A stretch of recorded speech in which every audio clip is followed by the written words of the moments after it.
എറണാകുളം കുറുപ്പംപടിയിൽ സഹോദരിമാരായ പെൺകുട്ടികൾക്ക് ക്രൂര പീഡനം. കേസിൽ അമ്മയുടെ ആൺ സുഹൃത്ത് ധനേഷിനെ പോലീസ് അറസ്റ്റ് ചെയ്തു. പ്രതി 2 വർഷത്തോളമായി കുട്ടികളെ പീഡിപ്പിക്കുകയായിരുന്നുവെന്ന് പോലീസ് പറഞ്ഞു. കുട്ടികൾ സഹപാഠികൾക്ക് എഴുതിയ കത്തിലൂടെയാണ് ഞെട്ടിക്കുന്ന വിവരം പുറത്തറിഞ്ഞത്. ശരൺ, നമ്മൾ പുറത്തുവിട്ട വാർത്തയാണിത്. ഞെട്ടിക്കുന്നൊരു വാർത്തയാണ്. വാളയാറിലെ പീഡനത്തിന് സമാനമായ രീതിയിലുള്ള ഒരു പീഡനത്തിന്റെ വാർത്തയാണ് ഇപ്പോൾ പുറത്തുവരുന്നത്. എന്തൊക്കെയാണ് കൂടുതൽ വിവരങ്ങൾ, ശരൺ?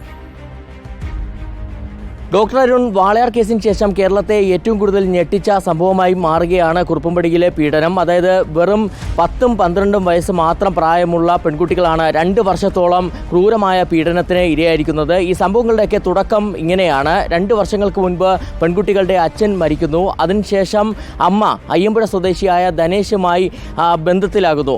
ആ ബന്ധത്തിൻ്റെ പേരിലാണ് ധനേഷ് നിരന്തരമായിട്ട് വീട്ടിലേക്ക് എത്തിയിരുന്നത്. അതിനുശേഷമാണ് ഈ 2 കുട്ടികളെയും പീഡനത്തിന് ഇരയാക്കിയത്. ഈ കുട്ടികളെ പീഡനത്തിന് ഇരയാക്കിയത് മാത്രമല്ല, മറ്റ് സഹപാഠികളെ തൻ്റെ മുന്നിലേക്ക് എത്തിക്കണമെന്ന് ഇയാൾ കുട്ടികളെ നിർബന്ധിക്കുകയും ചെയ്തിരുന്നു. അങ്ങനെ മാനസിക സമ്മർദ്ദം താങ്ങാനാവാതെ കുട്ടികൾ സഹപാഠികൾക്ക് കത്ത് എഴുതുന്നു.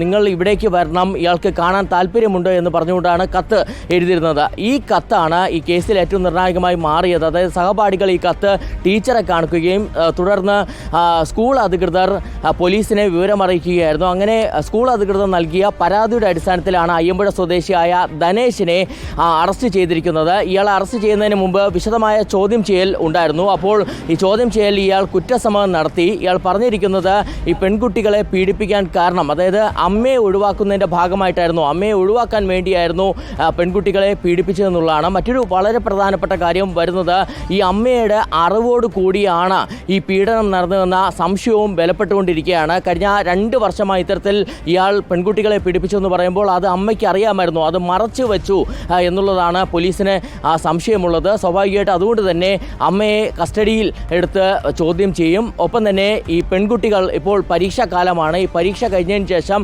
പെൺകുട്ടികളുടെ വിശദമായ മൊഴി രേഖപ്പെടുത്തിയ ശേഷമായിരിക്കും അമ്മയെ പ്രതി ചേർക്കുന്ന കാര്യത്തിൽ തീരുമാനമെടുക്കുക. വേദനിപ്പിക്കുന്ന വാർത്തയാണ്. 2 കുട്ടികളുടെയും പ്രായം നോക്കൂ. ഒരാൾക്ക് 10 വയസ്സും മറ്റൊരാൾക്ക് 12 വയസ്സും.